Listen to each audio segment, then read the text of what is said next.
Hey guys, welcome. Good to have you here. This is episode 153 of the running journey. I'm Rob Petro. Another fun episode. This one we got a guest. We're bringing in Gabby Villa. She's an Australian. She's a nutritionist by practice, but she happens to also be a triathlete. So in this episode, and she's done some longer distance triathlons as well. But in this episode, we get into a bit of a running journey to start. Then we get into some mistakes that everyday runners like you guys and me we get into when it comes to our health and our weight.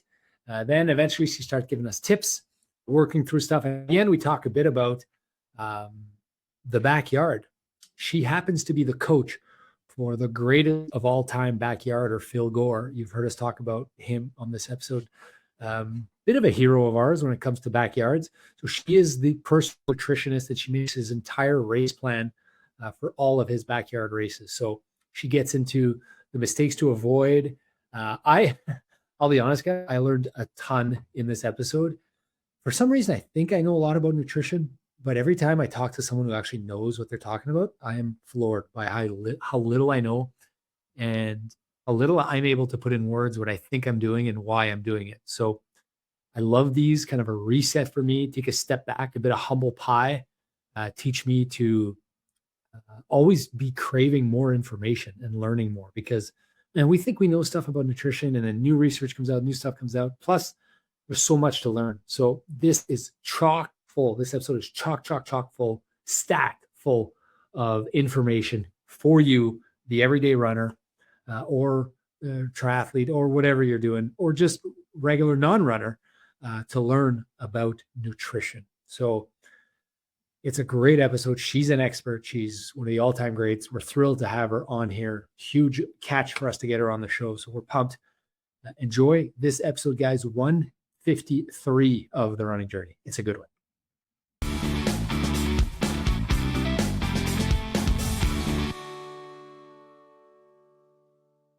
All right. Welcome. Great to be here again. Today on the podcast, I'm joined by Gabby Villa. Gabby is an Australian-based sports dietitian and endurance athlete. She works with triathletes, ultra-distance runners all around the world. She brings a rare combination of formal nutrition training with the real-world racing experience that we love so much. She spent more than a decade in the endurance sport herself.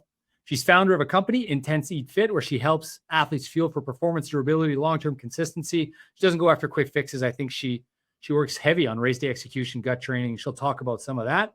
She's also worked closely with elite runners. Our buddy, good friend, we consider him one of our best friends. No, I'm kidding. But we interviewed him once, Phil Gore, and also some other high performance athletes. We're very, very excited to have you here. Thank you so much for joining us. Gabby Villa, welcome to the show. Hey, Rob and Charlie. Thank you so much for having me here.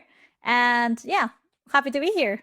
The last time we interviewed an Australian, it was awesome. I don't remember if it was Pato or if it was Phil Gore, but I think it was Pato. Our boy Pato, who runs the podcast. What's it called, Charlie? Backyard Ultra podcast. Yep. Yeah. So we don't know you that well, but I do know about your backstory. I know you have a running journey or a fitness journey yourself. Where does that story start? How did you get started in where's your fitness journey at? Yeah. So I started since I was very young, really. I always grew up in a family where sport was really valued. So since very young age, I was encouraged to participate in gymnastics and martial arts and eventually swimming. And that's where I'll say, for me, it's the snowball effect started, let's say, with swimming. Eventually, I discovered triathlon. That was because one of my family members was actually organizing a triathlon relay. And from that very first relay, I just fell in love with the sport. It was something that I really enjoy. Back then, I only did the swim leg. But from that very first experience, I decided I wanted to keep doing this. So I signed up for the next one. They all were relatively short distance triathlons, things that will be even shorter than 1 hour in that case. But to me, I already felt like an Ironman athlete whenever I finished the first one. It was something that was really, really exciting to do.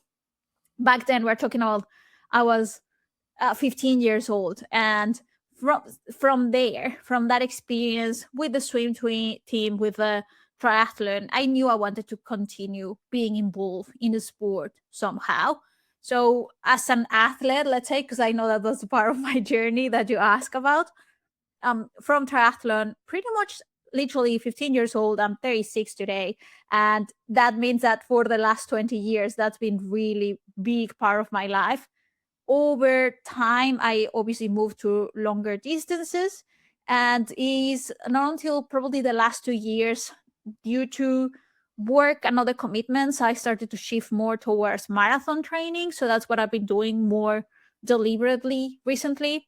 I absolutely love it. One of the things I realized as part of that was that the training for a triathlon is definitely more time consuming, and I would say harder. However, the execution of a marathon, I did find it way more challenging than a triathlon. It's definitely something that definitely I saw how it pushed me to my limits, just obviously focusing on keeping that pace consistent through such a long time as well. So from a fitness perspective, sport has been part of my life forever, essentially.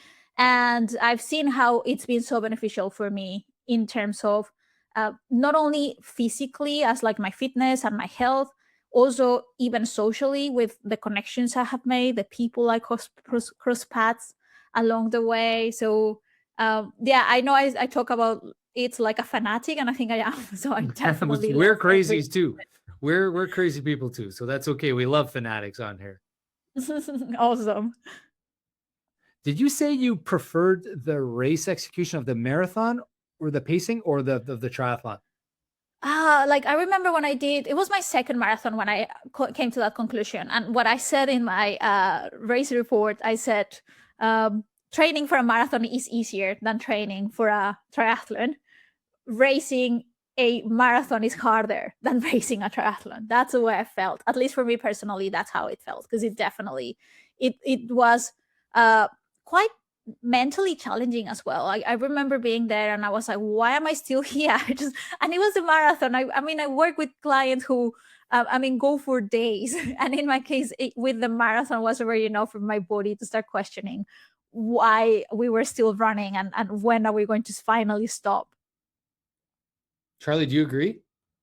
I think 70.3 and under. Definitely the marathon's harder in terms of like executing on a race, I would say. And like we have a saying here, marathons are hard. Like marathons are just ridiculously hard, I think, to just like to do at your best possible race. Like I think it's really hard. So, but I think like Ironman, like I mean, I could see both sides. Just like I think depending on how hard you go on an Ironman, but like if the end of the Ironman marathon, it's a different hard. It's a completely different hard. Like it's more of a mental as opposed to the marathon is just it's very physically hard. And but you so they're both mental, but it's kind of like different, slightly different. I don't know. But I mostly agree. Yeah. What about you, Rob? Well, what's this race report concept that you talk about? Ah, I'm kidding. That was I was something like, what are you talking we about? should. I've never done that. I should probably do that. I mean, I put a nice little summary. I guess we do race reports here, Charlie, when we record our podcast episodes. Yeah. And I do some when I talk to Patrick on my post. I love hearing you talk about training. And do you like the training, the journey more than the races themselves? Oh, absolutely. Yeah, totally. And actually, before I keep going with that, I do have to add the disclaimer that definitely the triathlons I was doing was 70.3 race. I've never done an Ironman. And I imagine if when I do it, it will be definitely, I changed my report to, okay, this is definitely harder. So definitely the disclaimer is like when I felt the triathlon was easier, was 70.3 race, not the full Ironman. But anyway, coming back to the training part, yeah, absolutely.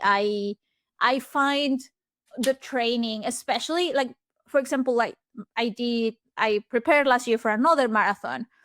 And absolutely, the training was my favorite part. And I found it so enjoyable. I would say parts of that were really enjoyable. One was seeing how my fitness was improving through that process. Is very exciting when you do a interval training session and it feels hard, but then later, a few weeks later, you have that session again and you are like, whoa, I remember at this point in the session I was struggling and now it feels way better.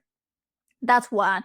The next one, I do enjoy like being with people, and I'm being part of, let's say, almost sharing those war experiences where you have the training session and then you go have a coffee and you're all still talking about it, about like the plans that you want to do. So definitely that part of the process is definitely enjoyable.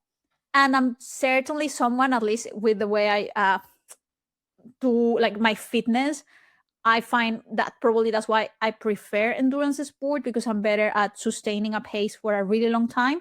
And in a race, definitely pushes you to push really hard. And that sensation sometimes is very uncomfortable for me. So that's why training could be a little bit, depending on the session, I find it more enjoyable than definitely pushing really hard. But I still love racing. I definitely like having that thing to look forward to as part of that preparation as well. Yeah, the last chunk of a race, we were talking about it last week on our podcast. It's like it's so hard and it's so fun, and you know it's coming, and you know those 10 kilometers or whatever at the end of your marathon are going to be so hard, and yet it's so fun. I loved your point about the train. Like Charlie, I saw you smile as soon as she said it. You do a workout, 2 weeks later, you do the same fast finish, or you're doing the same tempo, or you're doing the same track workout, and you're like, wow, I'm way fast. It was way easier today, or whatever. That is. I feel like you get that feeling a lot more when you're training for a marathon, because it's always running, right? As opposed to like when you're training for triathlon, like you do notice some days you're like, oh man, I got way more power on the bike than I used to. But then you're like, oh, is it the power meter? Is it so anyways, but I feel like you do get that feeling a lot when that's why I think you and me both really enjoy training for marathons for that. Me and you, Charlie? Yeah, me and you. Oh, yeah. I love it too. I love the races too. I imagine, Gabby, that given your background and your deep knowledge of nutrition, I imagine that you have a competitive advantage when it comes to like prepping your training and actually running those races. Which happened first? The chicken, did you become, how did it line up for you to end up studying this stuff? Yeah, so definitely was the first part was the sport. Like I love it so much, and I often talk about how I could tell, like as much as I love it, I could tell I was never going to be an elite athlete. Definitely didn't have the fitness for that, but I did have the passion for being part of it. So always my head was set in, I want to be part of this. I want to help people feel the way I feel about how incredible this is and how wonderful it is for life and fitness and health. And eventually I found my path through nutrition. I knew that because I wanted to be involved, one of the paths was like, oh, maybe I could be a coach, but I didn't see how that could be, let's say, something that, because I was choosing a degree or a university, I didn't see how I would necessarily get into that. And when I was looking at options, I saw that especially the university where I did it in Mexico, they had a heavy component about physical activity and exercise and health and sports as well. So I realized how, like, okay, this is a really good pathway to become a sports nutritionist.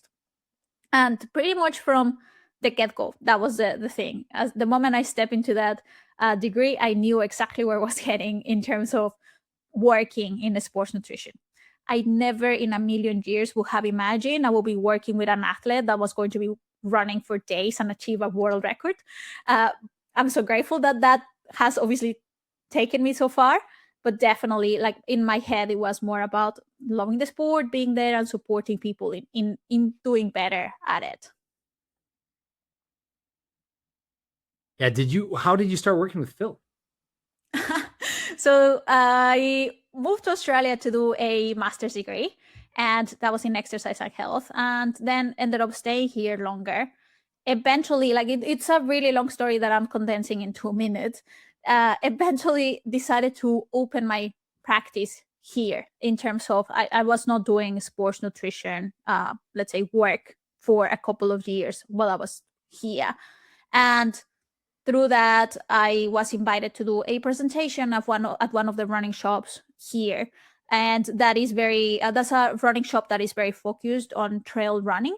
So at that presentation, Phil Gore was in the crowd. He was part of the, like, essentially, I remember standing there getting ready to do my presentation, and I look and I see him sitting there, and I was like, immediately had like some essentially like celebrity shock, I guess, because obviously in the community he was already really well known.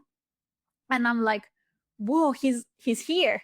So anyway, I did my presentation, and pretty much an hour after the session, I get a DM from Phil saying, hey, I love the presentation. I would love to have a chat with you because I do want help with my nutrition. And that's essentially how it started. And that was 2022, I think. So since then, definitely has been quite a successful, let's say, working relationship in terms of how, obviously, from his part, getting support with his nutrition and getting to where, I'm not claiming credit of like what he's achieving, but of course, nutrition is a big part of that. And in my case, definitely giving me the opportunity to work with someone who is so talented and so dedicated to that. Like, I love how respectful he is to everything that is involved as part of someone's success, how much dedication the attention he pays to nutrition, to his training, to his sleep, all the things that he knows how every area is going to have an impact on his result. And he's definitely willing to listen and make changes and put the effort in. Yeah. Was he Charlie otherwise? So yeah, I don't know. So in terms of, I guess in your experience as a nutritionist, like, I mean, what are some of the most common mistakes you've seen people do in terms of, like, even maybe let's categorize them: marathon, triathlon, backyard ultra? So is this then in terms of race execution, let's say, for their nutrition? Yeah, Oh, mostly I probably would with say training too. during the race, because I have another question about Training after. no, to me, okay, so we'll come back to this, but like my biggest issue is I'd freak out the week of a race, and then all my nutrition, Let's start with that. Why don't we start with that? That's a great start. yeah. So I freak out the week of a race, and I start just doing all kinds of crazy stuff with my nutrition. Like I've been eating perfectly for 2 months, let's say, or what I consider well for 2 months. Like I've been really disciplined. And then the week of the race, I like panic and I start either I eat too much or I eat different things. I don't know. I have a hard time controlling what I'm doing the week of. I've read stuff about how much you need to carb load and stuff. Like what's a good approach that, like, just a general approach that, like, to stay calm during the week of a race? So I would say one big thing there, and obviously, Charlie, I don't know exactly what goes in your head when you are doing this, but I imagine one of those things is that confusion of how, even if you are like, you want to have a really good race, right? So if you at that moment you're okay, best race week preparation, probably Google is going to throw you hundreds of different options, and that is obviously what starts creating the doubt, right? Because in one is, do the carb loading for this long, or the other one is actually carb loading is no longer good, or the other one is telling you yes you should, but actually you should have started yesterday and now it's too late. So it starts piling up. So I would say in that situation, the best thing to do is to work on that planning before we get there. In terms of what we want to see is that race week is, you already know, like by the time you get to, let's say, that Monday, you already know exactly what is the execution plan, what is literally is like, what are the boxes I need to keep ticking here to make sure that by the time I get to race day, everything is set. Instead of let's say if we're building the plane as we go, that obviously can lead to that, because it's like, okay, it's time to take this thing, and now it's freaking out because it's like so close to getting to that day that you've been preparing for so long. What would be on the list, though? Yeah. What would be on that checklist for Charlie or for me for my next marathon? Yeah. Anyway, okay. It's marathon. That's awesome. Let's start with marathon. Yeah. What we want on that, let's say, race week. We want for a marathon at least 2 days before the marathon, we want to do a proper carb loading. And what the carb loading is doing is essentially filling up your fuel tank. That is obviously, in this case, carbohydrate, which is the resource that we are more likely to use, especially if we're pushing hard. So 2 days beforehand, we want to make sure that we're eating sufficient carbohydrate to support that. What does sufficient carbohydrate mean?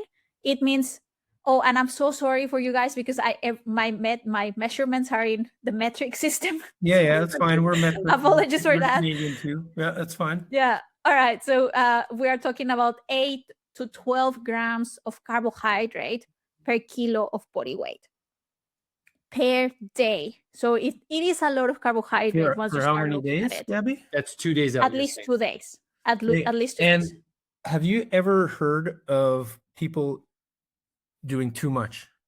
Does that happen? I feel like I've done that in the past.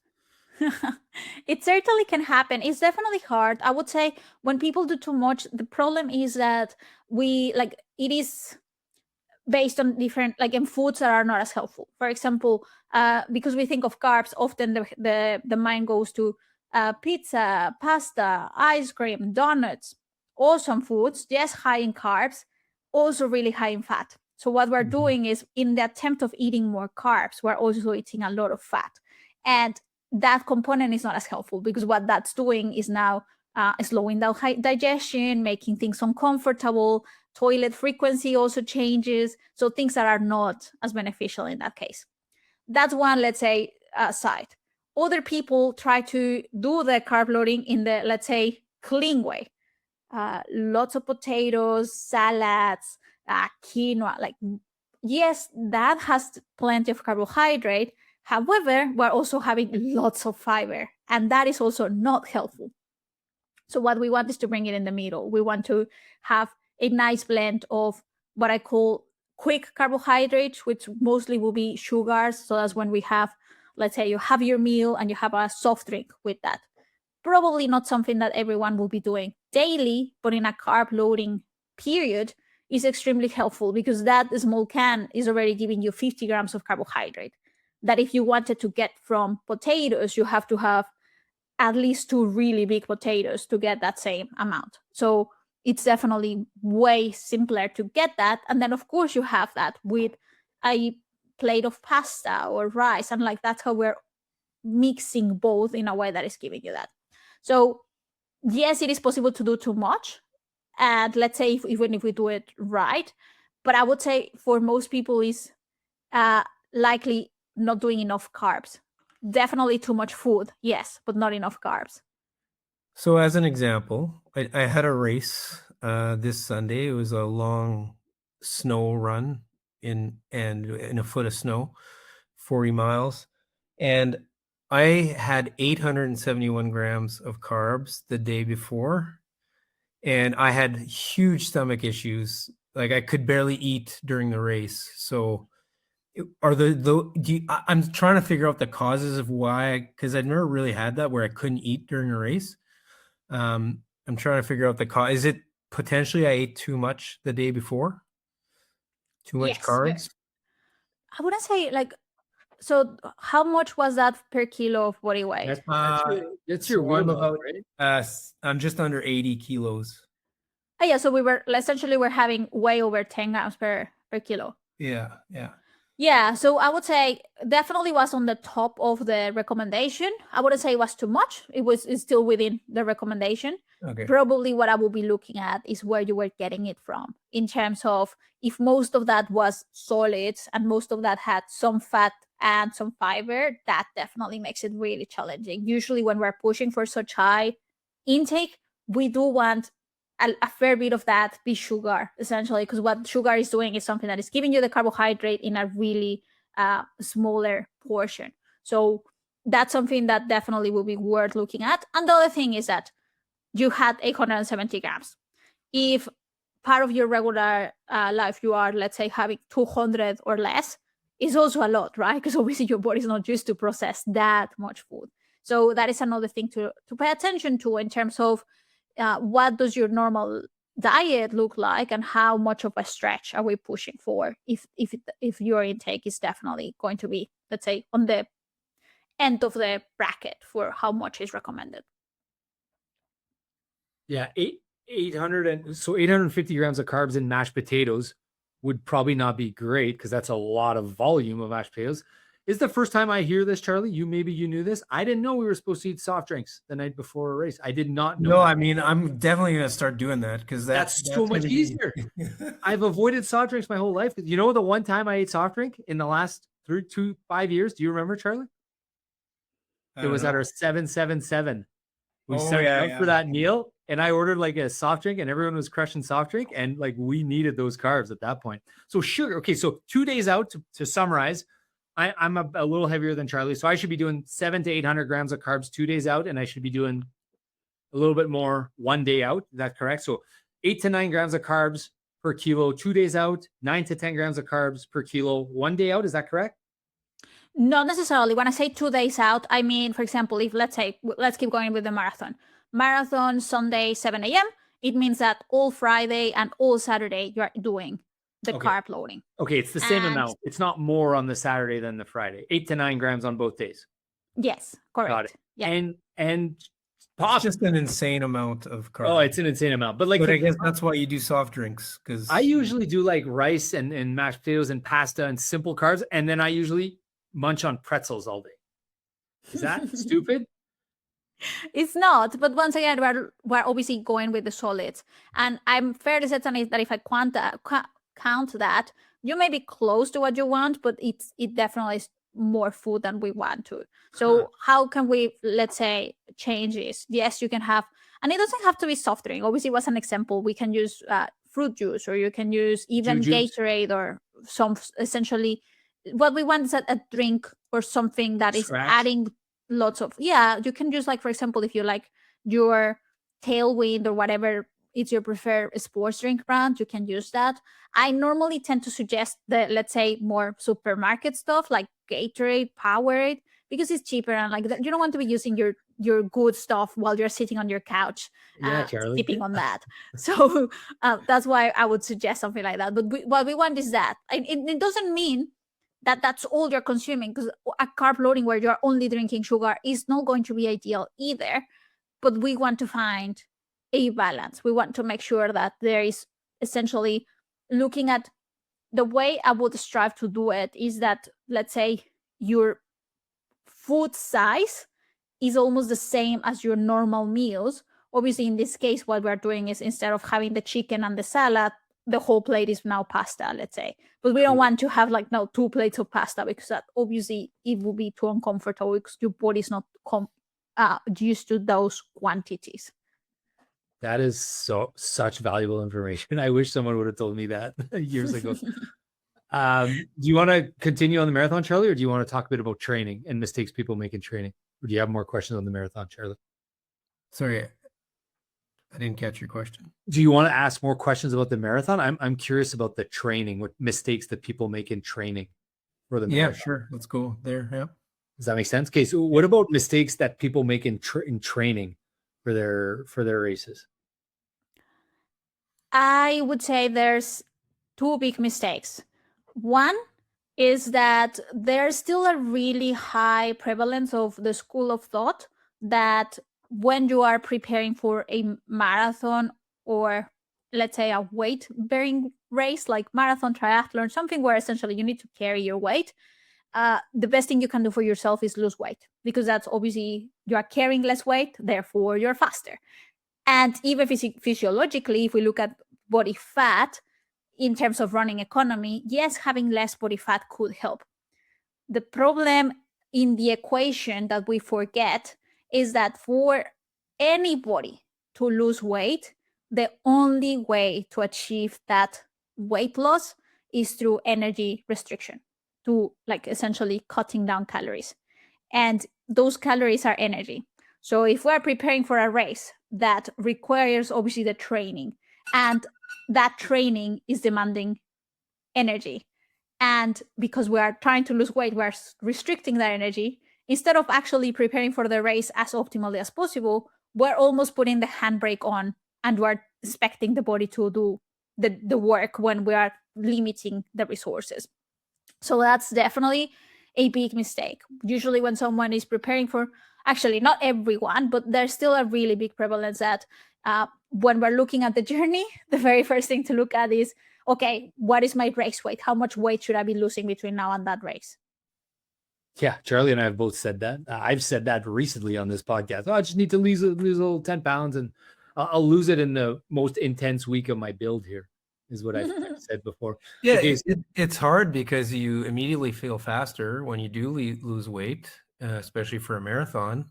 So, like, my question would be, so am I imagining that, or is it more of a, you got to plan when, if let's say I've got 10 pounds of fat too much, or sorry, 5 kilos of fat too much, like, and I know I'm going to be faster if I lose those 5Ks. Like, is it more of a, and I know people don't like to talk about this, but like, I think it's real for big guys like us. So what's a strategy, long-term strategy that kind of optimizes that? I always encourage people to think of why you want to lose the weight. And you just said, right? I know I want to lose, well, not sorry, I can run faster. So the objective is I want to run faster, really. And that is where we want to focus on. So instead of tracking your weight, what we want to track is, okay, first, the input is, what do I need for my body to do this training session well? What do I need for my body to recover from this training? What do I need to add for my body to have the energy to keep obviously putting up with this extra training load? And when we're looking at what are we tracking is, what is my pace looking like? How am I feeling when I go into a training session? Am I still recovering well? That is what we want to see.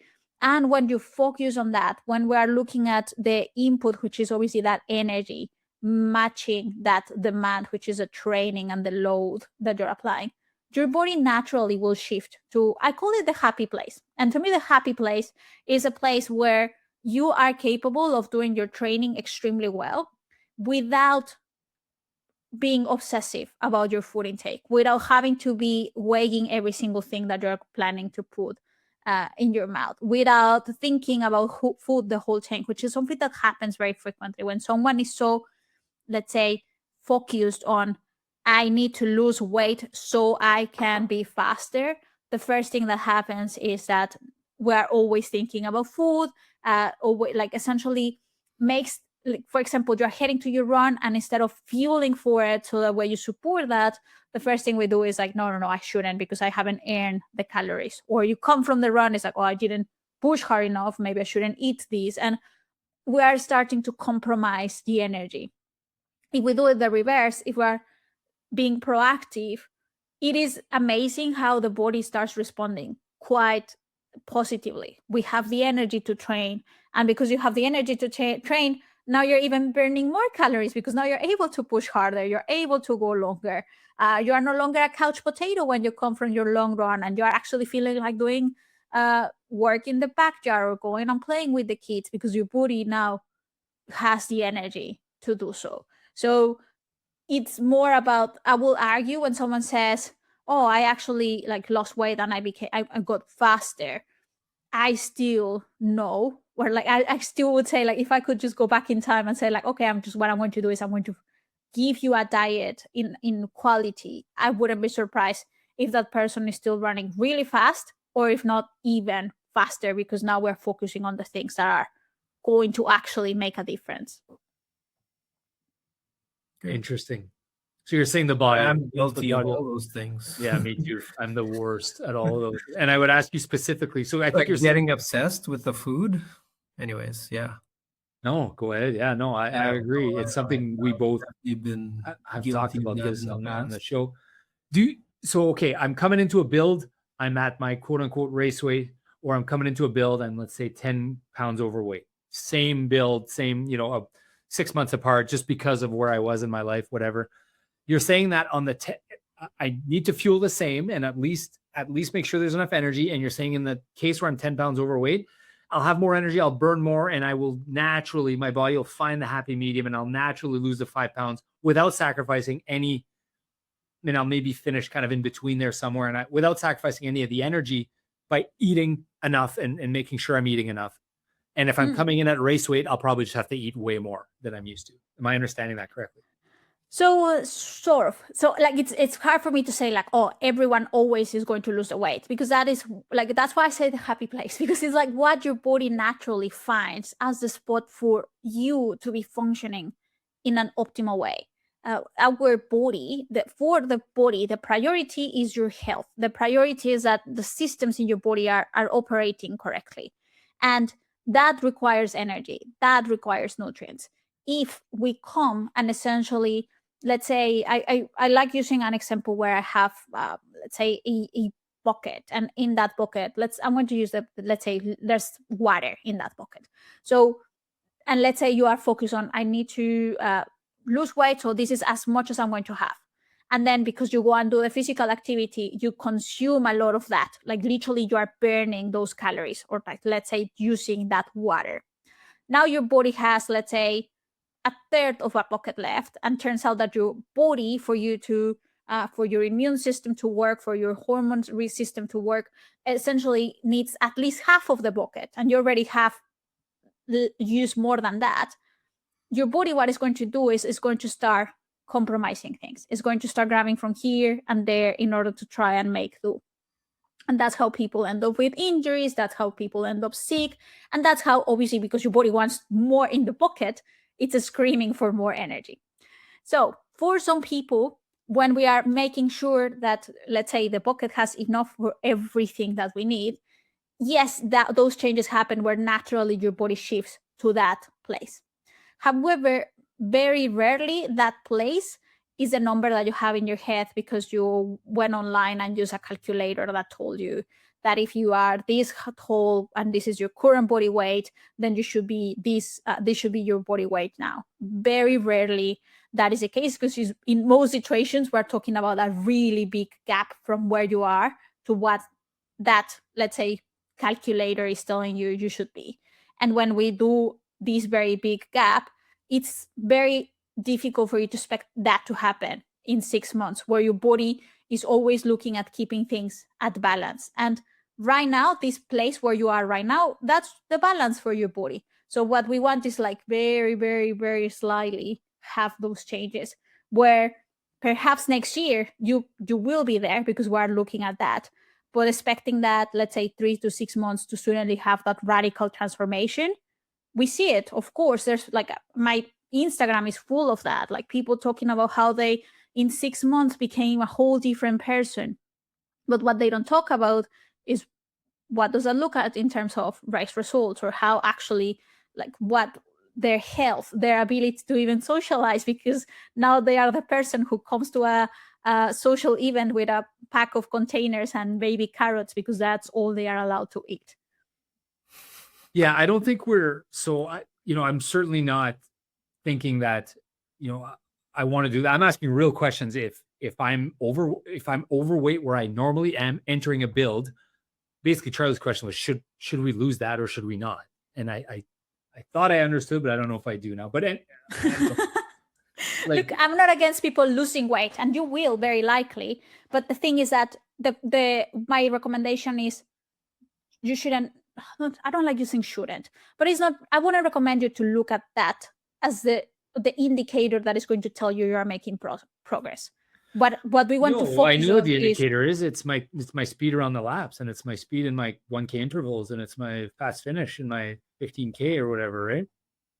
That, and also the input as well. It's the quality of your meals, because when we're focusing on how well you're eating, and that is also going to be something that you can. Right. Well, let's assume we're eating well regardless, right? So we came into a build. I'm either overweight or I'm not, and I happen to be overweight coming into this build. I'm eating clean regardless. When I do a build, I'm eating clean.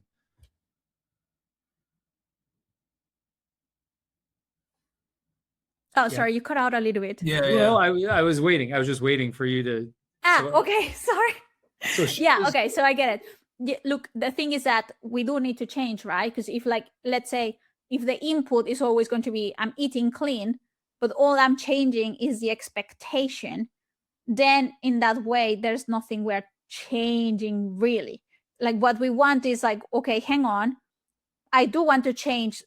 If I'm going to be measuring my results as well, is what do I need to change about the input, about the way I'm eating? It's not just eating clean. It's about, am I being proactive about how I'm fueling before, during, and after my training session? I am being proactive about how I'm supporting my energy intake throughout the day to make sure that I am recovering. Am I proactive in terms of the nutrient density of my meals? Those are the things that we want to look at. Often that looks very close to what we, let's say, not very close, looks different to what we will look at if all we are focusing is on clean eating. Because what clean eating, first, there is no a standard definition to what that looks like. If you ask in a carnivore forum, they are going to tell you that clean eating is just eating bacon and steaks. If you go to a vegan forum, they're going to tell you that clean eating is making sure that your plate is just full of vegetables. And it means that now we're, let's say, thinking that we're doing the right thing. And in both streams, we are not, because we're missing out on a whole bunch of nutrients and food that are going to support you as someone who's having way higher physical demands than I would say most of the population, really. Well, it sounds like we got to take Gabby's course on because it seems like it's knowing making, like, it sounds like the important thing is to always have energy and not be too much in energy deficit. But at the same time, like, I mean, to go, let's say I was 10 kilos more than I am now, I know that'd be too much. The part that I'm really trying to figure out is, if let's say I was 10 kilos more than I am now, and I'd want to go from that 10 kilos to where I am now, maybe I don't need, what you're saying is you should never focus on that. And I understand that, but that automatically means that I need to have an energy deficit. But at the same time, we're saying, let's make sure we never have that energy deficit. So it's hard for us to reconcile both of those thoughts at the same time. But I understand. So maybe it's a timing when you eat and things, like, I don't know, how important is timing? And does my question make sense at all? Yeah, no, it 100% makes sense, because I know that when I'm saying, if we talk about the strict terms, for you, like as I said at the very first, let's say part, where I'm saying for anyone to lose weight, there has to be an energy deficit, 100%. Yeah. So if we follow that logic, where I'm talking about, do not focus on weight loss, make sure that there's sufficient, make sure technically that is meaning that you are not in a deficit. However, like the way we work on it, we're actually never tracking, we're never weighing food, we're never being like pedantic about when it comes to your daily intake. So what that means is that there's likely going to be, especially at areas at points in the preparation, there could be an energy, let's say, deficit, but it's so ever so slightly, because that energy deficit is being created by having the density in your foods, where instead of, because you are well fed, instead of now eating a whole block of chocolate, you are like, actually, I would like to have a bowl of Greek yogurt with some cacao nibs, which is drastically different. And also, as I was saying, your physical activity, the involuntary physical activity is changing. And a big part of this that I also didn't mention and has a massive role here is the stress in your body. Yeah. Someone could say like, oh, I'm very happy right now. Yes, you are. But there's physiological stress we are creating when we are restricting, when we are being deliberate about saying, hey, body, I know we had a big training session, but you know what? The scale is still at this many pounds. So we're going to skip the breath, or we're going to skip whatever. That is stressful for the body, and that is releasing cortisol. And that is creating like cascading in a whole bunch of reactions from your body that now is also retaining fat. So the biggest thing we can do is let's make sure that things are at balance. Make sure that your body gets the resources required. And to add to that, like if you say, let's say I'm 10 pounds or 10 kilos or whatever above from where I am right now, it's also very important to ask, how did you get there? Because if we are like, let's say if today that's your normal, your weight, and then in a year you are, okay, Gabby, I am at this body weight. My first question will be like, okay, what happened in the last year? And then if you are, well, I injured myself and I actually had a, like, actually, I shouldn't have used an example because I was going to start telling a really sad story. But let's say injure myself, and there's a whole of like even personal factors. It's like, okay, so there's been a stress, there's been lack of physical activity. That's a whole different story. Versus if someone comes to me and say, Gabby, this has been my weight since I've been 20 years old. Then for your body, that is it. Like literally, like we're looking at what we're looking now is body composition, because definitely building muscle mass is going to make a difference. So what I'm trying to say is there's no black and white, as unfortunately most weight loss advice tries to paint it as. If this is your weight, you just need to make sure that you are here because the calculator says, and it's going to be easy. Just let's make sure we have the calorie deficit. Because for a runner, there's a whole system of demands that we need to address in order to achieve the result that we're ultimately looking to get. How much do you, how much do you put in importance in, like, if I were to know my lean mass? So I think one of the things that concerns me, whenever my weight is changing, especially if it's going down, is, am I losing lean mass? Like, like how important is that body composition part in your opinion? Or crucial. You can even put on 5 kilos, and if it's all muscle, then it's probably a good thing too. That's the other part that I think maybe matters, right? Yeah, absolutely. So I do not encourage people to track their weight. However, if someone is wanting to do it, I'll say, please make sure you're tracking body composition as well, because that weight is not saying anything. If you're like, yes, I'm losing weight, but turns out that a lot of that was muscle mass, was the whole point of it. If that's actually your muscle is required for all of this, even for losing weight, let's say, or losing fat, because what it's doing is also activating your metabolism. So if we're going to be tracking the weight, I definitely would say, please make sure you have at minimum one of those scales that are going to tell you your fat percentage, your muscle mass. So at least you have a reference of what else is going on. Because definitely, let's say you are tracking and you're losing muscle mass, then that is a really big red flag that we're not doing things right. That as part of this process, there's a big energy deficiency that now your body needs to be going through your muscle in order to make by. Okay, can I ask you about, and I definitely want to talk to you about the backyard also. So, just quickly before we move to the backyard, some tips or hacks that you want to give listeners who've never worked with a nutritionist, who are running 10, 20, 30, 40 kilometers a week. Our listeners are somewhat into running. They listen to us while they run. They're maybe biking a little bit. 3 or 4 quick tips that you've noticed in your career, and then we'll move to the backyard. Yeah, I'll say the biggest one will be, like, in terms of daily nutrition, my recommendation is always ask the question, what am I missing? Instead of what should I take out? Because often when it's like, okay, I need to look at my diet, because diet is going to be helpful. Like, it's crucial for performance, for health. We need to look at that. But before we start asking of, should I stop having chocolate or cakes or soft drinks or anything like that? The question is, am I getting fiber? Am I getting energy? Like, wherever you want to start. But let's start by adding, because once you add that, it's easier for your body to also be like, well, I was having the soft drink because I had a massive energy gap that is very easy to address, as we talk about it at the start, with a small can. But now actually, because I'm having the energy, because I actually had a piece of fruit and I actually had carbohydrates on my plate, now it's easier to actually, like, I don't feel like having that. So that's one. Definitely focus on adding instead of removing. The next one is being proactive with your training nutrition.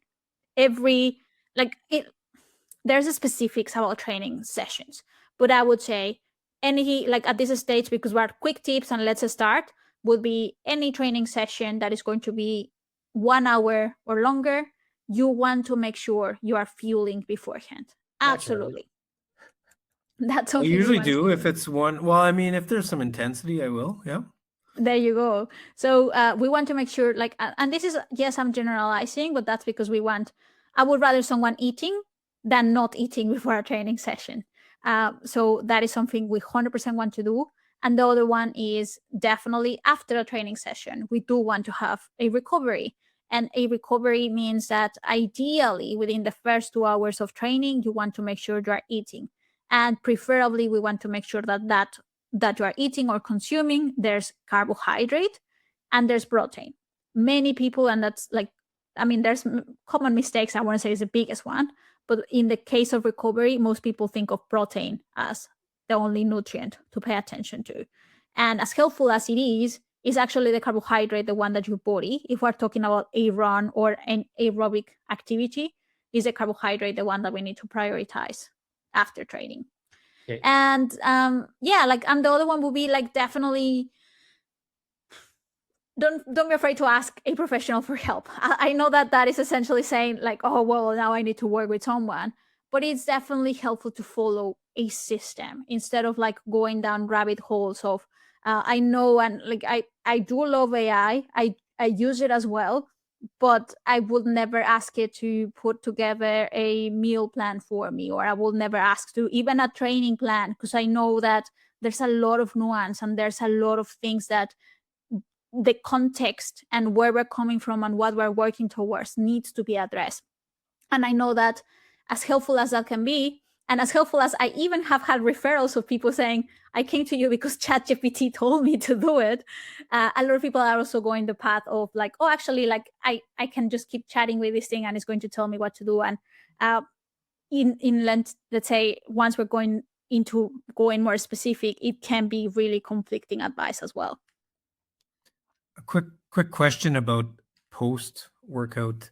So I've always had a rule that I just have to eat protein after every meal. So I'm guilty, like you said, I'm like everyone else, where it's like I got to get the protein, and I'm guilty very often of not taking carbs after a workout. So what would be a reasonable amount for, let's say, I don't know, a medium intensity 1 hour workout amount of carbs that would be recommended, and what's the reasoning for why you need those carbs after that workout? I'm going to start with the reasoning. The reasoning is that even though we're looking at a physical activity, let's say in this case, 1 hour, medium intensity, there are physiologically your body, even if it was not high intensity, your body is still using a big chunk of your carbohydrate that was in storage. Even if you didn't eat beforehand, there's still glycogen that your body saves. So it means that when you go and do that session, the very first thing your body uses as energy is going to be that carbohydrate. And then the next thing is that, yes, there's still fat. Your body sees that fat that you're using as essentially tapping on the savings. So when you finish a training session, your body is going to be like, okay, here's the bill. Here's actually what we use. I need you to pay. And obviously it doesn't tell you like that. We wish we could like finish a training session and literally have almost like the Garmin telling you what your thing was, like literally saying, oh, this is what you need now. It doesn't happen like that, but it is literally You should build that app, Gabby. Well, I wish I could, but I would say it is not as like, actually there is like I actually saw that Garmin recently has thing, but the thing is that it's very difficult to do it accurately. So the best thing is actually listening to your body, which is something that sometimes gadgets stops us from doing when we're relying too much on what this thing is saying instead of what this thing is saying. So anyway, I'm digressing. So essentially, we use energy to start with.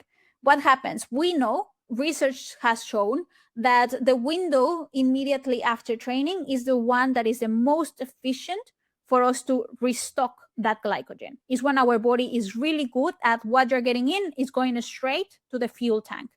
And that fuel tank is very helpful because the next time you do a training session, it means that you have that energy there. So that's why we do want to prioritize that carbohydrate, because your body is really receptive to it. It's really going to put it straight to where your body will need it the next time. In this case, we're talking a 1 hour training session. It doesn't mean that you end up in like severely depleted unless you're with severely underfueling. What we're looking at is at minimum 1 gram of carbohydrate per kilo of body weight within the like actually, if it's too much, you can distribute them across the first 4 hours of your recovery. And you want at least half of that, preferably in the first hour of your finishing. Quicker the At better, pretty minimum, I'm much for saying. those. Sorry, what was the question? Quicker the better, pretty much for those, Gabby. Yeah, absolutely. Yeah. I mean, I really, I love, because obviously Phil listens a lot to what I say. And I remember he had a video where he literally paused the Garmin and he had like a smoothie going down, like it was seconds within that. Doesn't have to be like that. But the sooner the better. Like we're talking about, if let's say you are finishing your session and then you have work and you have like, let's see, like make sure that even before you go into the shower, you have that. And if not, at least within that first hour, we want to have that. So that'd be like 2 oatmeal pouches, basically, something like that. 50 grams of carbs. Anyways, At minimum, yeah. Okay. Cool. There you go. Couple bananas. Yeah. So this is great, but I have to ask you about backyard. I'd be remiss if we didn't cover this backyard. We're running out of time here. So Charlie and I are trying to qualify for Team Canada in 2026 for the SAT Championships. It's our goal. We've talked about it on this episode. You've worked with Phil Gore, the absolute GOAT, the greatest of all time, backyard runner, and a lot of other classifications. But if you could give us one piece of advice or maybe 2 pieces of advice for the backyard itself, not the training, for the race itself, what would you tell us? This is the one I think dictates most of the decisions, at least from my perspective, when we are looking at a backyard ultra planning. And that is that consistency is key.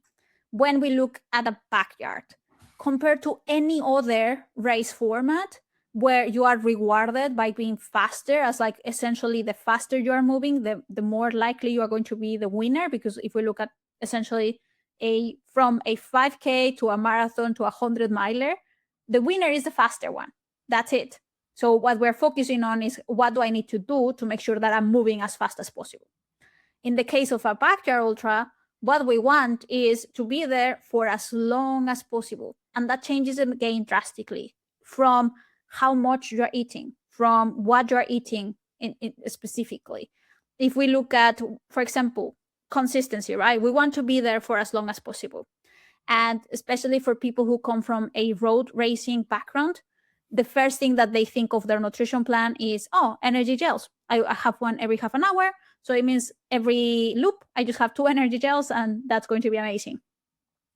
Even if we're looking at 12 hours, we're already looking at 24 energy gels, which is a lot. And if we think about, actually, you want to qualify to the team, let's say it's at minimum 50, 60 hours. Can you imagine eating 2 energy gels every hour for 60 hours? No, that's not going to happen for sure. So I saw that Oriole, I don't know if you know this Oriole guy, but he said he had like 180. I was like, I can't imagine that. Because my race this weekend where I did the 40 miles, I could barely eat. But after, I had a few gels during and whatever. But after, I just wanted a burger. It tasted so good. Phil, I'm sure Phil's had burgers on his races at some point. Yeah, so like there's that thing where you just crave fat and salt. I don't know what it is, but yeah, absolutely. And that's the thing, right? Because if we look at the energy gel from every perspective, that's why I wouldn't say, I'm not saying don't use them in a backyard ultra, because even Phil Gore uses them, but we are using them very differently. So anyway, if you look at an energy gel, all that energy gel is doing is giving you quick carbohydrate.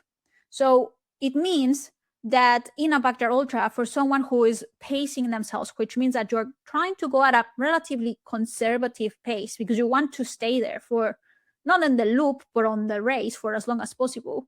It means that relying on that quick energy, first off, is not as helpful because your body is not using that energy as quickly as it is in a race where you're pushing harder. That's one. The next thing is that we are obviously the flavor fatigue is extremely sweet. So that Yeah, also yeah. makes it really hard to tolerate. And the next one is that when we're looking at that, at this race format, where you are going to be out there for longer than you typically would be, like most backyard ultra runners who do really well typically are, their personal record is longer than any other. Like, for example, if their miler is, let's say, 20 hours or anything like that, they obviously in a backyard ultra will be way past that time. So it means that your body needs different nutrients beyond carbohydrates. It means that protein becomes relevant. It means that electrolytes definitely have a role here. It means that when we're looking at calories, we are also looking them at, I don't use fat as like, oh, to have this much fat during the race, but fat is also something that becomes allowed, let's say, because it's something that is also adding to that density of the meal, to keeping you satisfied. So I encourage people to, whenever you are thinking of your backyard ultra, the first one is consistency. Whenever you are, like, every decision you're trying to make before the race is have that lens in front of you in terms of how likely is that I'll be able to do this over however number you have in your head, and then double it. Let's say someone who's trying to go 24 hours, 24 hours. Okay, what about 48? And that's how we start putting. And the other one that I should have said before that is actually have a plan. And that's, I know that that's something Phil is extremely famous for. I know that I've seen them. Obviously, we work on that to get there. They are really specific. I can see how for someone who's coming very new to the sport can be very overwhelming, because if you don't even know what you are looking for, it's very difficult to actually think what to plan for. But start with what you know. Start with, okay, I am confident I can do 12 hours. All right. Okay. So let's think of those 12 hours. How do I want them to go? What is the pace I'm thinking of doing? What are things that I will feel comfortable consuming? So thinking of the plan, because what we want is the moment you are at that event, all your brain power has been used beforehand. We are not using brain energy while you're moving, because that is definitely exhausting and it makes it really difficult to make wise choices while you are there. Can you talk about specific foods that Phil likes or that you think like? So obviously, like, Cocoa can I Puffs consume and pop? chocolate milk? I know he likes his Mhm. Cocoa Puffs, and I know, but like last time Charlie and I did a backyard, we were like, oh, we'll do bagels. So I like bagels with peanut butter and Nutella, and I was eating those like for the first 10 hours or whatever, 12 hours. I was like, I'm gonna do this all day, and I don't know, I was sick of them within 8 hours or whatever. And then all of a sudden we had to like, oh shit, shucks, what do we do now? Let's eat some bacon and eggs. Oh, okay, let's eat some. And then we were just kind of scrambling for the last, 15 hours or whatever. But like, what are good foods to? Can you have pop on this? Is that good to get 50, like a nice quick 50 grams of carbs? That must be good, right? Wait, what is that? What do you say? Like a Coke, like Coke. Coke. Or, All right. Okay. Yeah. So first, before we jump there, it's like, oh, this is a really good food. It's actually like, when we look at that consistency, it doesn't, I can give you the most perfect sandwich that has the exact grams of carbohydrate and protein and electrolytes. And if I ask you to eat that 1 hour after the other, it's not going to be consistent, because it's going to be similar to the bagel. Doesn't No, work. I get that. I get that. I so get you need the to plan. change. You need to You need change. to over change. But time. what are some Is foods? there like a rotation? Does Phil have a rotation or something? Or Sort of. We actually, like, I'll say, like, because we've been working for so long, his plan is, let's say, now almost very bespoke in terms of how there's Well, no he's done it pattern so really many that we're times, looking right? at. But for most people, I do suggest work with a rotation when you're starting with, Yeah. and you yeah. decide what that rotation looks like. I'm currently working with someone in Canada actually, and for them, their rotation is limited, like, is small, and that's because they know that's what works for them. So there is, even if I've seen that most people have 15 different items, if for this particular client he's happy with rotating across 4, that's what we're going to do, because he has the evidence that that has worked for him. So anyway, but a rotation, I would say, if you want to start with, I would think of 6, as in like setting 6 hours and then have that as like sort of what you are rotating with. And in terms of options that work well, yes, you can have energy gels because they are part of those quick carbohydrates that can help, but we don't want to give you all the energy that you're expecting to get. Carbohydrate drinks are also helpful. They are part of those quick carbohydrates that definitely are contributing to that energy intake. And in terms of grouping, let's say quick carbohydrates, I like the gummies because they are also very convenient, are things that you can easily take on your loop and consume. Those are, let's say, the 3 things that definitely can be in your plan. But my suggestion is do not expect these 3 to give you everything, because it's not going to be sustainable.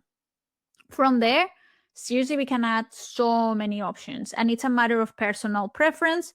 And the other thing is also logistics. I literally was, before this podcast, I was in a call with another client, and she is preparing for a backyard where she won't have any crew.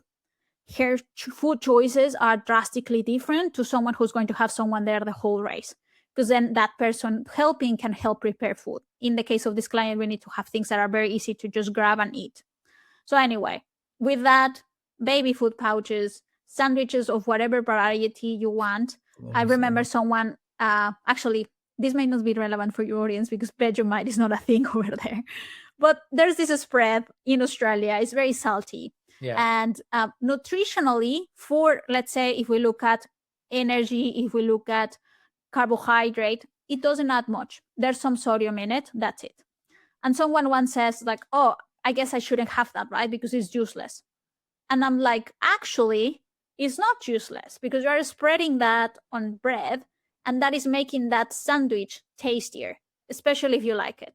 So that point there of like, actually now you're eating the sandwich because it's tasting better is a contribution. So that's why, for example, adding things that perhaps nutritionally are not contributing to like it's still helpful. It's things that, like, if it's going to be enjoyable, Like butter. and it's going to allow you to keep fueling. Yeah, like you can add, for example, some butter, you can add some mayo, but we still want the carbohydrate in that case. So we have sandwiches, and like seriously, I can list 100 different varieties of sandwiches, so I'll leave it there. Salty chips, definitely pretzels. We can have custard, like for example, rice pudding, or even cake, slices, banana bread, cookies. It also depends on the race as well. If, for example, I'm listing these things that are very dry, and someone is preparing for a race here in Australia where we're in the middle of summer, they probably are like, oh God, I don't want to eat that, because it's like everything is dry and not enjoyable for that condition. So thinking of that is also important. If you're going to be, most of the race is going to be freezing cold, perhaps you want things that are warmer. Or if most of the race is going to be really cold, hot, you want things that are cooler or more liquid based, because it's easier to consume them. So it is definitely, I would say, like, you can start by, well, assuming that you don't have many restrictions, but you can easily start even with your pantry and look at, okay, what are things I can start grabbing from here? Or probably a good also point as a starting point is if you go to the supermarket and looking at like kid snacks, those usually are really good for these things, where we're looking at fruit bars and things like that. They are typically things that have, let's say, the profile that we're looking for. We did some of that, Charlie, for sure. I did lots of fruit bars in the last one I did. Because they were just easy to go down, and it was like instant carbs, and so that worked well. I've heard from like experienced backyard runners mostly from the Backyard Ultra podcast, that a lot of them are saying things like timing, like at night sometimes it can be harder to get the calories in, and then maybe when in the early hours in the morning it's easier to kind of get a big meal in. Is that a thing that you should consider, or is that like depends on the person, or what are your thoughts on that?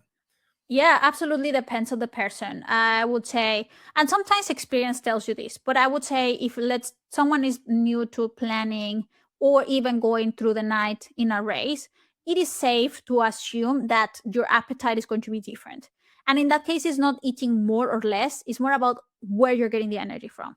And if at night it's going to be very difficult to eat, that's when we want to have things that are easier, that are gentle, like baby food, custard pouches, even energy gels, because the fact that you just have it quickly, it's helpful versus, oh, here's the sandwich or here's the whole bagel and you don't want to be sitting there eating this. It means that we are looking for options that are more compact, but that doesn't mean that we are reducing the energy intake per se. That's what happened to us, Charlie. We got to the night and then we couldn't eat the food that we had planned to eat because it was the night. And then we had bacon and eggs in the morning. And in the morning, it's just It was like, huge. so That's much Back to life. Timo ate all my bacon and eggs, but that's okay. I forget. Yeah. That's What interesting. is there a number that you target for percentage of macros? Just ballpark or range? Not really. Like, well, not percentage. I do say, like, in general recommendations for a, let's say, ultra would be in terms of carbohydrate. The range typically is between 30 as the minimum grams of carbohydrate, all the way to 90 grams per hour.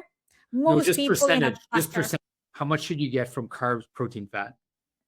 I don't use percentage because what we look at is like the way I do it is with the grams, because I want, like if you are using percentage, it means that you're looking at calories first, and that it's not ideal. What we want is like, where is the energy coming from? We start with the carbohydrates and then we add the protein. Okay. So Or are 30 we to talking 90 about grams of daily carbs. life? How much for protein and how much for fat for a backyard?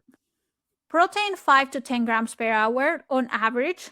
And then in terms of fat, there's no recommendation. It's, let's say it is allowed. I wouldn't suggest you looking at, let's make sure you have this many grams. Fat's If anything, like an add-on, right? Like it's just whatever you kind of feel. Yeah, right? just being mindful that. But carbs and protein, there's a specific requirement. Yeah, or like the And recommendations sodium, are like right? that. Yeah.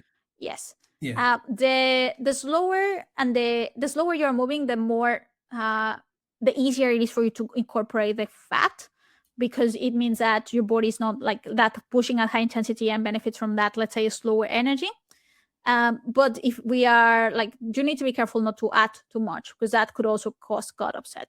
But the thing is that in general, there's no set number that you need to be having of fat in when we're talking about a race plan per se. Have you seen, or how common is it for people to eat too much during a backyard? Yeah, very common. So I would say, because I talk about we need to eat, and because, for example, even someone like Phil Gore talks about the Cocoa Pops with chocolate milk, or, for example, you mentioned bagels. It's easy to be like, oh, I need a lot of energy, and sooner they start packing like loop upon loop to have more. I would say the most frequent case is eating too little. It's essentially of course. thinking that just a little bit, like a bite, especially because you're going at an easy pace, is harder to feel like you need more energy. So either case, either extreme, once again, is not sustainable, because if we're eating too much, we're asking a lot from our gut to be processing, and eventually that's going to be a challenge when we are in a situation where every system in the body starts getting compromised, let's say, and we don't want that to happen to the digestive tract, which is the one supplying the energy. So we want to make sure that things stay really efficient there. Okay, can I follow up one more question on that, Rob? Yeah. So this is my perception, but I feel like so I'm kind of planning on varying the speed of my loops a little bit, because I heard that's just a way to like change. So a lot of slow loops, and I feel like when I go very slow in those slow loops, I can handle eating. Like eating's easy when I go on those. It feels like so easy. But when I go a bit faster, I feel like then it becomes harder. So if you're kind of changing the pace of your loops, does it make sense to adjust and eat more on the slower loops versus the faster loops? Absolutely. Like starting from the logistics as well. You have a slower loop. It means that first off, you are, as you already experienced it is easier to eat, because we're essentially, the resources that we're demanding from the body are less. So it means that the gut has the space to actually process the food. So definitely. And logistically, the loop is slower. So it means that the time to eat once you stop is less. And it means that we need to take advantage of that whole, let's say 50, 55, or however long for you this slow loop looks like, and take advantage of that, so that way you make sure you have the energy coming in there. And it also makes sense if we're doing quicker loops, because it's more challenging to eat during that, and now you will have more time to rest. Let's make sure you're eating while you're stopping and not compromising your gut, because it's obviously there's a lot going on while you're moving. Sorry, Rob, do you have any? No, go ahead. I'm No, gonna I wrap think it up when you're done. Sure. Yeah, I think we're way over. I could probably ask Gabby questions for hours here, but think I'm good for now. Okay, so we will pause there. I will hit you with one last question, and it has to be just a quick answer. When are you doing your Ironman? Oh, it's hard to have a quick answer. I'll say it depends. Like actually, not depends. It's still on hold for now. Definitely, Okay. like there's personal But things you going will on. do one. You will do one. Yes, Okay. at some stage in my life. I hope, I want to believe there's plenty still of time available for that. Yeah. Oh, it's so fun. You gotta do it. You gotta do it. All right. Well, thank you so much for being here, Gabby Villa, today. If people want to look you up or find out about you, they can find you. Yep. So my website is a good point of contact that has free resources as well. So that's intenseeatfit.com. If you are wanting, like, let's say, very frequent tips, my Instagram is the place to go, where I'm often sharing information, sharing tools and tips, and that is at intenseeatfit. And if you and either way, you can message me. My website has a contact there, and otherwise you can send me a DM if you want to reach out as well. Intense Eat Fit, INTENSEATFIT, Intense Eat Fit, Insta and website. Gabby, thank you so much for being here. She works, and I know you said that you don't want to take credit for what Phil Gore did, but I mean, the fact your work allows him to do what he does. But So, yeah, can I add a bit to that, Rob? sure. So I think you've also worked with most of the Australian team, quite a few people on the SAT team. You were kind of leading their nutrition planning there at the SAT Championships, where they finished second. And you worked with John Ash, and I'm not sure who else, but like you worked with some of the top backyard ultra runners in Australia. So it's not just Phil Gore, and like John Ash went from like 50 to 100 and something in a very short amount of time. So I think, and a lot of that was due to nutrition. So I think the way you've managed these, it's amazing. Yeah. Thank you. Yeah, it's been such a privilege to connect with such incredible and talented people. And yeah, I love that there's a contribution there that definitely enables them to achieve really big and crazy things as they do. It's crazy. What do you think Phil could do? Yards. That's a What do you really think good his number? question. Just just the number. No. What do you think? At least 24 hours more than what he currently has. Like, Wow, I would so say like 150. I can 100% see that. Yeah. Wow. Yeah. That's unbelievable. That's awesome. Well, thank you so much for sharing your wisdom. I think we'll probably have to line up to get you back on at some point later on in this year, maybe, depending on how our qualifications go for Team Canada. This was super fun. So thank you. Share this episode. Anyone you know that's struggling with their nutrition, training, doesn't know how to fuel for a race, wants to do a backyard, whatever, share this episode, guys, with your friends, your family, anyone you know. And thanks again for tuning in. Don't forget to like and subscribe. Give us a 5-star review. We appreciate you guys coming in. Once again, Gabby Villa, thank you. And remember, more miles, less pace. Let's go.